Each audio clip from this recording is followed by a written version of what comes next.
আসসালামু আলাইকুম এভরিওয়ান, সবাই কেমন আছেন? আটা এবং ময়দা ছাড়া যারা ডোনাট খেতে চান, আজকের রেসিপিটা হচ্ছে তাদের জন্য।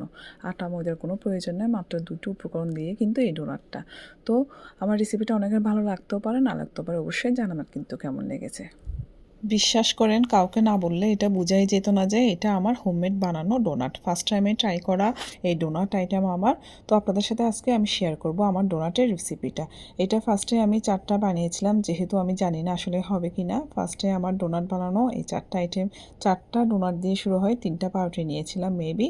এটা আমার রিলস থেকে শেখা। রিলসে দেখানো হয় 2টা উপকরণ দিয়ে কেমনি আসলে ডোনাটগুলো বানানো হয়। আমার অবিশ্বাস লাগতো বা খেতে মজা হবে কিনা। দেখলাম এটা থেকে আমি 2টাই মনে হয় আমি নিজে খেয়ে ফেলেছি, তাই আমি লাস্টে আবার বেশি করে একটু বানানোর জন্য ট্রাই করেছিলাম, তখন আমার ভিডিও ক্লিপ নেওয়া হয়। এই যে এরপরে আমি আবার অনেকগুলো ডোনাটের জন্য ডো রেডি করে নিয়েছিলাম। ডোতে দিয়েছিলাম, আসলে আমি একা হাতে করছিলাম, তাই আমি ডোর জন্য আলাদা করে ভিডিও ক্লিপ নিতে পারি না। এটাতে আমি দিয়েছি 2টা উপকরণ মাত্র, পাউরুটি আর লিকুইড দুধ। আপনার দুধ দিয়ে আপনার পাউরুটিগুলোকে মেখে ডো রেডি করে ফেলে হয়ে যায়, আর কোনো কিছুই দেওয়ার প্রয়োজন নেই। বিশ্বাস করুন, 1 চিমটি চিনি পর্যন্ত দেওয়ার প্রয়োজন নেই। এই যে ডো করে রেডি করে একটু টেক্সচারটা যেন বেশি নরম না হয়, ওটা খেয়াল রাখতে হবে। একসাথে আসলে অনেকগুলো করা হয়, এভাবে করে রেখে একদম ক্রিস্পি করে ডুবো ধরে ফ্রাই করে নিলে হয়ে যায়। মনে হচ্ছে আমি কাবাব বানাচ্ছি, এটা দেখে আমার কাবাবের মতো মনে হয়েছিল। তখনও মনে হচ্ছিল কোনো এবার হবে না, এবার যেহেতু বেশি করতেছিলাম নাকি হবে না। এর আগের 4টা কিন্তু খুব পারফেক্টলিভাবে হয়েছে, এগুলো মাশাআল্লাহ অনেক মজা হয়েছে। সবগুলো কিন্তু আমার খাওয়া হয়েছে, অনেক ভালো লেগেছিল। ফ্রাই করে একটু ঠান্ডা করে, বেশি ঠান্ডা করার প্রয়োজন নাই। এই যে চকলেট বা নিউট্রেলা, এর আগে তো আমি নিউট্রেলা দিয়েছিলাম, এটাতে আমি হার্শি চকলেটটা ইউজ করছি। একটু গলাইয়ে আপনার যে কোনো চকলেট দিলেই হবে, বা নাট ক্রিম, আপনি যে কোনো যেটা খুশি সেটাই দিয়ে আপনি কিন্তু ডেকোরেশন করতে পারবেন। তারপর আমি এখানে কিন্তু একটু নিউট্রেলা ক্রিমও দিয়েছিলাম একটু টেক্সচারটা ঘন হওয়ার জন্য। সবগুলো লাগিয়ে নিলাম। এখানে কিন্তু বাদামও আছে, চকলেটটাতে আপনার বাদাম ছিল।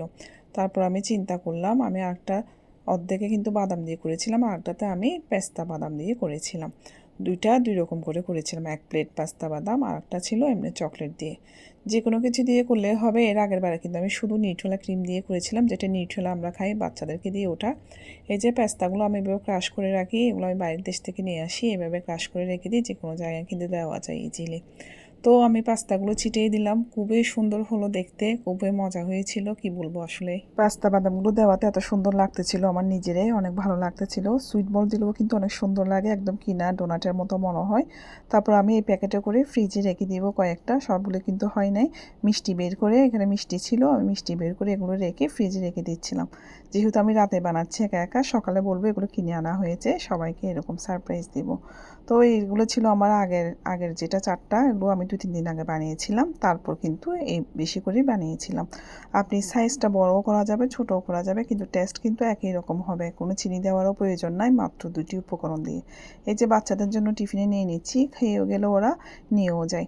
কেমন লেগেছে অবশ্যই জানাবেন আমার হোমমেড ডোনাট।